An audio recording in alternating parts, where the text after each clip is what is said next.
السلام علیکم، میں امداد سومرو۔ نواز شریف کچھ عرصہ خاموش رہنے کے بعد دوبارہ متحرک ہونے جا رہے ہیں اور کل ان کا خطاب ہوگا پی ڈی ایم کے اجلاس میں۔ P D M Pakistan Democratic Movement ٹوٹنے کے بعد، زخمی ہونے کے بعد دوبارہ اٹھنے کی کوشش کر رہی ہے۔ کچھ عرصہ پہلے پی ڈی ایم نے اٹھنے کی کوشش کی تھی مگر پی ڈی ایم نہیں اٹھ پایا تھا۔ اب دوبارہ نواز شریف صاحب کوشش کر رہے ہیں کہ پی ڈی ایم کو ذرا متحرک کیا جائے، اتحاد کو آگے بڑھایا جائے، اور بلاول بھٹو زرداری نے پی ڈی ایم کو ہی دوبارہ اس نقطے پر چلنے کی پیشکش کی ہے جس سے پی ڈی ایم ٹوٹا تھا، یعنی تحریک عدم اعتماد۔ پیپلز پارٹی چاہتی تھی کہ تحریک عدم اعتماد ہو اور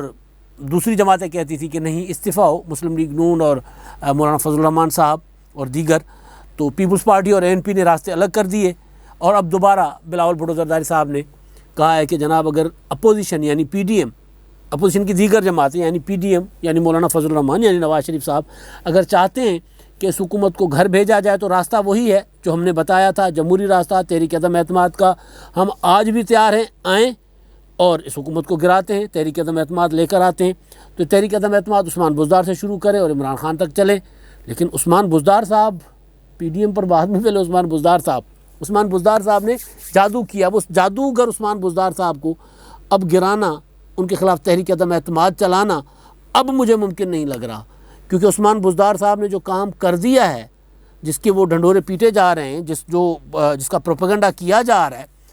تو وہ اگر سچ ہے تو پھر عثمان بزدار صاحب کو کسی قسم کا کوئی خطرہ نہیں ہے۔ سندھی میں ہم کہتے ہیں لہر نہ لوڈو، کوئی کہیں سے بھی ان کو کوئی خطرہ نہیں ہوگا۔ 4 گھنٹوں میں عثمان بزدار صاحب نے 400 لوگوں کے مسائل سنے، حل کرنے کے احکامات صرف احکامات نہیں دیے، حل کروا دیے۔ یہ خبر چل رہی ہے 4 گھنٹے میں 400 لوگ۔ تو اب اگر اتنا بڑا چمتکاری عثمان بزدار صاحب ہو گئے ہیں اور ان کو اتنا بڑا جادو کرنا آ گیا ہے تو پھر ظاہر ہے وہ جادو کے ذریعے کسی طریقے سے وہ اپنے خلاف تحریک عدم اعتماد ناکام کروا دیں گے۔ ابھی 4 گھنٹوں میں میں سوچ رہا تھا وی ڈی ایم پہ بعد میں آتا ہوں، میں ذرا یہ عثمان بزدار صاحب کا معاملہ جن کے خلاف تحریک عدم اعتماد کے لیے بلاول بھٹو زرداری صاحب بار بار کہہ رہے ہیں، تو عثمان بزدار صاحب کا نام آیا اور پی ڈی ایم ٹوٹ گئی تڑک کر کے۔ نواز شریف صاحب نے کہا نہیں عثمان بزدار صاحب کو نہیں ہٹانا ہم نے، عثمان بزدار صاحب تو ہماری گارنٹی ہیں، یعنی پنجاب میں ہماری مقبولیت کی گارنٹی عثمان بزدار صاحب ہے۔ انہوں نے کئی بار کہا، مریم نواز صاحبہ نے کہا، تو وہ عثمان بزدار صاحب ادھر ان کا نام آیا تھا، پی ڈی ایم ٹوٹ گیا، ادھر انہوں نے 400 لوگوں کو 4 گھنٹوں میں نہ صرف اٹینڈ کیا، ان کے مسائل سنے، حل کرنے کے احکامات جاری کر کے مسائل حل کروائے موقع پر، اور میڈیا خبر چلا رہی ہے کہ عثمان بزدار نے نئی تاریخ رقم کر دی۔ اب میں یہ سوچ رہا ہوں کہ 4 گھنٹوں میں ہوتے ہیں 240 منٹ، اس طرح ہی ہے نا، 60 120 240 منٹ۔ اب اگر عثمان بزدار صاحب ایک سائل کو، یہ سائل ہوتے ہیں نا بیچارے درخواست گزار جو درخواستیں لے کر آتے ہیں، ان میں سے کسی ایک کو 1 منٹ بھی پورا دیتے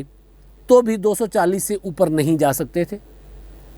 تو یہ کیسے ہو گیا؟ اور 30 سیکنڈ تو ہوتے ہیں کہ بندہ آتا ہے، سلام دعا کرتا ہے، درخواست دیتا ہے، درخواست بزدار صاحب یا ان کے سیکرٹری پکڑیں گے، ان کا مدعا سنیں گے، مسئلہ سنیں گے، متعلقہ افسر کو بلائیں گے کہ جی یہ مسئلہ حل کریں۔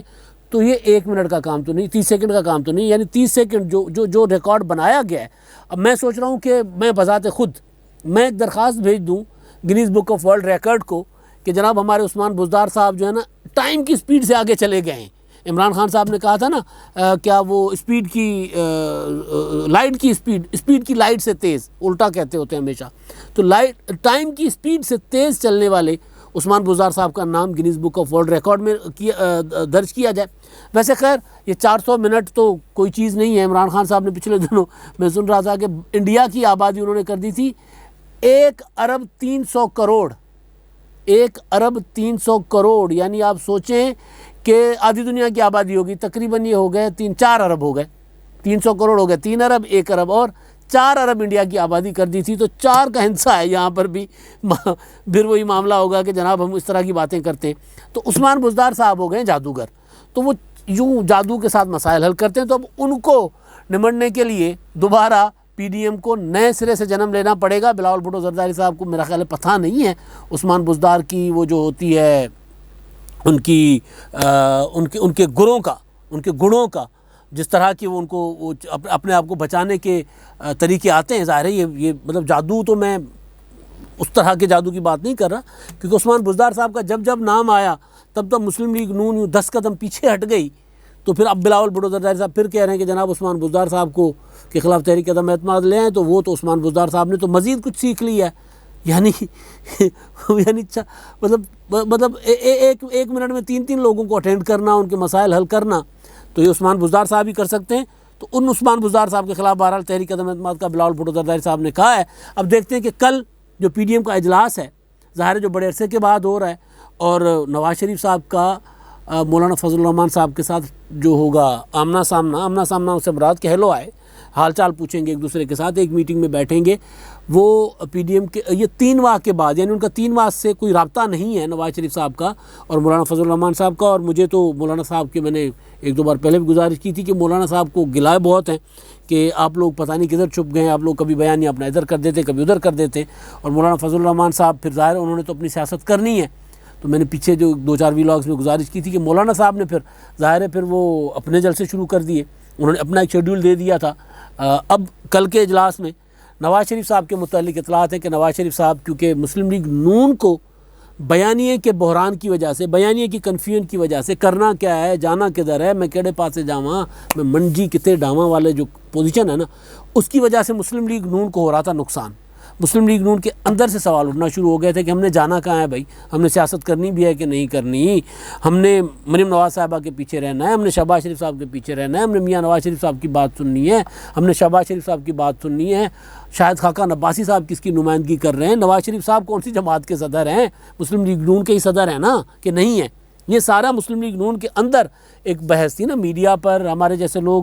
جو نقاد ہوتے ہیں، تنقید کرنے والے، جائزہ لینے والے، تجزیہ کرنے والے، خبر دینے والے، ان کی بات اپنی جگہ، لیکن یہ مسلم لیگ نون کے اندر کی بحثہ بحثی میں بتا رہا ہوں کہ بھئی ہم نے کرنا کیا ہے. کبھی انقلاب لانے کے لیے ہم چل پڑتے ہوتے ہیں اور پھر ہم چپ کر کے بیٹھ جاتے ہیں. پھر شہباز شریف صاحب کہتے ہیں کہ نہیں میں پاؤں پکڑ لوں گا، میں گوڑے پکڑ لوں گا، اور میاں نواز شریف صاحب ان کو موقع دے دیتے ہیں. پھر کشمیر کا الیکشن ہوتا ہے، پھر ہم نے وہ کمر کس کے ہم کشمیر کے انتخابات میں اترتے ہیں، اور کشمیر کے انتخابات میں شکست کھانے کے بعد یا اپنی مرضی کے یعنی اپنے نتائج وہ جو حاصل کرنا چاہتے تھے وہ نہ ملنے کے بعد پھر ہم کہتے ہیں کہ دھاندلی ہو گئی. شہباز شریف صاحب کہتے ہیں کہ دھاندلی کس چیز کی، ہماری پلاننگ ٹھیک نہیں تھی. 2018 کا انتخاب ہم کہتے ہیں کہ جناب ہمارے ساتھ تو وہ کیا گیا تھا، RTS بٹھایا گیا تھا، ظاہر ہے وہ اداروں کے نام، پھر شخصیات کے نام، کہ انہوں نے عمران خان صاحب کو لانے کے لیے، اور تھا بھی ظاہر ہے ایسے ہی نا کہ نواز شریف صاحب کو ہٹانے کے لیے پہلے نااہل کیا گیا، پھر سزا دی گئی، یعنی عمران خان کو پورا پہلوان گرا کے دیا گیا، اور اس کے بعد عمران خان صاحب نے وہ کھڑے ہو کر تصویر بنوائی ان کے اوپر یوں ہاتھ کھڑے کر کے ریفری کے ساتھ. تو وہ جو نیوٹرل امپائر تھا، تو وہ ظاہر مسلم لیگ نون کا بیانیہ یہی تھا، اور زیادہ تر تاثر بھی یہی ہے. ہم نے خود الیکشن کور کیے ہیں کہ کس طرح کے 2018 کے انتخابات ہوئے تھے. اب اچانک 3 سال کے بعد اگر شہباز شریف صاحب یہ کہہ دیں کہ جی ہماری پلاننگ ٹھیک نہیں تھی، تو مسلم لیگ نون کے اندر سے تو ایشو آئے گا کہ ہم کدھر جا رہے ہیں. تو وہ ساری کنفیوژن اب کل کے نظر ہے کل کے نواز شریف صاحب کے خطاب پر کہ بھئی ہم نے جانا کدھر ہے. کل ان کا خطاب ہوگا پی ڈی ایم کے اجلاس کے اندر، ظاہر پی ڈی ایم کے اجلاس کے اندر خطاب ہوگا، میسیج ہوگا، وہاں پر نواز شریف صاحب بیٹھے ہوں گے، شاہد خاقان عباسی صاحب ہوں گے، احسن اقبال اور مریم نواز صاحبہ، پرویز رشید صاحب ظاہر یہ کرونا میں ہیں تو یہ نہیں جا پائیں گے، لیکن باقی لیڈرشپ تو ہوگی وہاں پر اجلاس میں. تو پھر ایک پیغام ہوگا. خبریں تو ابھی تک یہ بھی آ رہی ہیں کہ شہباز شریف صاحب نے بھی اب لوگوں کو کہنا شروع کر دیا ہے کہ بھئی اب تگڑے ہو جاؤ، میری مفاہمت جو ہے وہ تو نہیں چل پا رہی تھی، نہیں چل پائی، اس کو نہ ادھر سے پذیرائی ہوئی نہ ادھر سے، نہ شہباز شریف صاحب کو جن کے لیے وہ مفاہمت چاہتے تھے، جن کے ساتھ جن کے لیے انہوں نے اپنے بھائی کے پورے بیانیے کو نیچے کیا، وہ بیانیہ ظاہر نواز شریف صاحب اپنی مرضی سے اوپر نیچے کرتے ہیں اس کو، لیکن بہرحال شہباز شریف صاحب کا اس میں تھا کردار. تو جو ادھر یعنی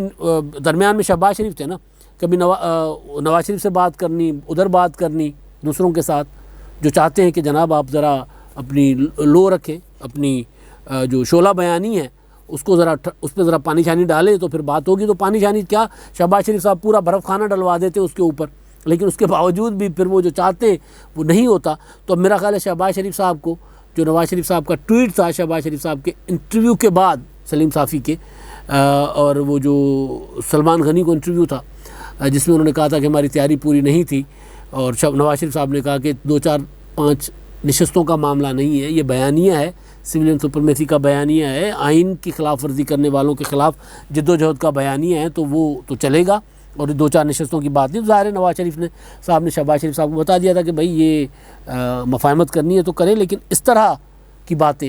نہیں ہونی چاہیے. تو بہرحال پھر وہ شاہد خاقان عباسی صاحب کے انٹرویوز آ گئے, سارا کچھ ہو گیا, تو وہ ایک میسج گیا شہباز شریف صاحب کو. براہ راست میں نے سنا ہے کہ دونوں بھائی اس طرح کی بات فون پر نہیں کرتے. اس کی کئی وجوہات ہیں. فون ظاہر ہے, فون کہاں محفوظ ہوتے ہیں فون پر ہونے والی بات چیت, لیکن اگر فون پر ویسے بھی اگر نواز شریف اور شہباز شریف صاحب ایک ہی گھر میں پاس بھی ہو تو ایک دوسرے کو اس طرح کی بات میسیجنگ میں کرتے ہیں. شہباز شریف صاحب کو یہ بتا دینا, نواز شریف صاحب شہباز شریف صاحب کہتے ہیں بھائی صاحب کو یہ کہہ دیجیے گا, میرا پیغام پہنچا دیجیے گا, میری درخواست بھائی صاحب تک پہنچا دیجیے گا. تو اس طرح ان کی ایک پرانی روٹین ہے, ایک پروٹوکول ہوتا ہے نا کہ وہ قائد ہیں اور وہ کارکن ہیں یا وہ صدر ہیں یا وہ ظاہر بڑے لیڈر ہیں, وہ ان کے نمبر 2 ہیں, تو وہ پروٹوکول کے تقاضوں کے مطابق وہ ویسے بھی ایک دوسرے سے بات نہیں کرتے اس طرح براہ راست ڈائریکٹ. لیکن اب تو ظاہر ہے فون پہ بات کرنا محفوظ طریقہ تو ہے نہیں کہ فون پہ کوئی بھی بات ہو جائے, کوئی ادھر ادھر ہو جائے تو معاملہ گڑبڑ ہو جائے گا. تو وہ جو پیغامات تھے وہ مختلف طریقوں سے انٹرویو کا جواب انٹرویو کے ذریعے دلوایا گیا. تو پھر شہباز شریف صاحب کو پتہ لگ گیا کہ نہیں یار یہ معاملہ ایسے نہیں ہوگا, اب بھائی صاحب کے پیچھے دوبارہ چلنا پڑے گا جو لگ رہا ہے چیزوں سے. تو اب یہ ہوگا کہ کل نواز شریف صاحب کا جو خطاب ہوگا پی ڈی ایم میں, اس خطاب کے بعد اور پی ڈی ایم کی حکمت عملی وہ کیا ہوتی ہے, کیونکہ پی ڈی ایم کے اندر بھی بہت زیادہ کنفیوژن ہونے جا رہی ہے نا. میں نے گزارش کی تھی کہ مولانا فضل الرحمان صاحب اب ظاہر اپنے ووٹ بینک کی طرف جائیں گے. وہ نواز شریف صاحب کی وجہ سے یا نواز شریف کی سیاست کی وجہ سے ایک ماحول بن رہا ہے نا, وہ اب مولانا فضل الرحمان صاحب وہ جو ہے ڈومیسٹک وائلنس بل جو ہے اس کے خلاف وہ مذہبی جماعتوں کی آل پارٹیز کانفرنس کرنے جا رہے ہیں. انہوں نے وہ کراچی والا جلسہ ملتوی کر کے مکین چلے گئے تھے وزیرستان میں, افغانستان کی صورتحال پر طالبان کے متعلق انہوں نے جو خطاب کرنا تھا ان کے حق میں, افغان طالبان کی میں بات کر رہا ہوں, تو وہ کیا. اور ادھر ہی نواز شریف صاحب جو ہیں وہ بیٹھے ہوئے ہیں حمداللہ محب کے ساتھ, وہاں پر انہوں نے ملاقات کی جن کے خلاف نواز شریف صاحب تقریر کر رہے تھے. نواز شریف صاحب کا ان کے ساتھ کوئی ظاہر ہے افغان جو رجیم ہے وہاں کی حکومت ہے ان کے ساتھ کوئی اتحاد تو نہیں ہے, لیکن ایشو یہ ہے کہ مولانا فضل الرحمان صاحب کی جو سیاست ہے وہ اگر نواز شریف صاحب کی سیاست کے ساتھ یا ان کے بیانی کے ساتھ کنٹراڈکشن میں آ جائے گی تو پی ڈی ایم کے اندر تو کنفیوژن پیدا ہوگی, بڑھے گی. میں پہلے بھی گزارش کر چکا ہوں. تو یہ بھی سارا کچھ کل کے اجلاس میں ڈسکس ہوگا. اور وہ جو تحریک عدم اعتماد والا ہے, حکومت کو ختم کرنے والا معاملہ, ظاہر ہے وہ تو اس سے کہیں آگے نکل چکا ہوا ہے. پی ڈی ایم اگر وہ ہوتا اس وقت کر دیتے تو شاید مسلم لیگ نون کو فائدہ ہوتا. حکومت کو نہ گرانے کا سب سے زیادہ نقصان جو ہے, جو مسلم لیگ نون سمجھتی تھی کہ حکومت کو گرانے کا ہمیں نقصان ہوگا کہ عمران خان کی جو مقبولیت نیچے جا رہی ہے وہ پاپولر ہو جائیں گے, تو اس کا مسلم لیگ نون کو ابھی تک جو سامنے چیزیں آ رہی ہیں کہ مسلم لیگ نون کا اس کو نقصان ہوا ہے کہ عمران خان جو کمزور ہو رہے تھے پی ڈی ایم کی تحریک کی وجہ سے, ضمنی انتخابات میں بار بار شکست, سینٹ کے انتخابات میں شکست کی وجہ سے جو کمزور ہو رہے تھے عمران خان اور ان کی حکومت کمزور ہو رہی تھی, وہ دوبارہ تگڑے ہو گئے. جتنے بھی ہوئے, کارکردگی کے حوالے سے نہیں کہہ رہا, پولیٹیکلی وہ تگڑے ہو گئے کہ وہ ان کے اندر ایک گروپ بنا بھی 30-32 ارکان کا, لیکن وہ کچھ نہیں کر پایا سوائے اس کے کہ جہانگیر ترین صاحب کا مقدمہ جو تھا اس کو ذرا مل گیا, زندگی مل گئی کہ یہ فوری گرفتاری نہیں ہوگی, اور ایف آئی اے نے کاروائی جو ہے وہ اس میں سست ہو گئی کاروائی کرنے میں, اتنا ذرا وہ ریلیف لے سکے. ادروائز اگر حکومت کو گرایا جاتا تو یہ گروپ بھی ساتھ دے دیتا اور اس کا فائدہ مسلم لیگ نون کو ہوتا, جو اب بحران کا شکار ہوتی جا رہی ہے. تو مسلم لیگ نون کو بحران سے نکالنے کے لیے بنیادی طور پر کل پی ڈی ایم کا اجلاس ہوگا اہم. اس اجلاس میں نواز شریف صاحب جو خطاب ہوگا وہ کیا ٹون ہوتی ہے ان کی, کیا لب و لہجہ ہوتا ہے, اور مسلم لیگ نون کے لیے وہ جو بیانیے 2 بیانیے لے کر چل رہی ہے اس کے کارکنوں کے لیے اور اس کی جو منتخب ارکان ہیں ان کے لیے بھی پیغام ہوگا کہ بھئی کس ڈگر پر چلنا ہے. وہ جو میں بار بار کہتا ہوں نا کہ مسلم لیگ نون کو ڈگر نہیں سجائی دے رہی کہ کبھی ادھر جاتے ہیں کبھی ادھر جاتے ہیں, تو ایک ڈگر ہوگی. تو اس ڈگر کے لیے کل نواز شریف صاحب کا جو خطاب ہے اور پی ڈی ایم کا اجلاس اور پی ڈی ایم کے اجلاس کے فیصلے بڑے اہم ہیں. اہم موڑ میں دوبارہ کل کے اجلاس کے بعد پاکستان کی سیاست داخل ہو سکتی ہے, وگرنہ کنفیوژن تو مسلم لیگ نون کے اندر ہے ہی, تو رہے گی. اب تک کے لیے اتنا ہی. اللہ حافظ.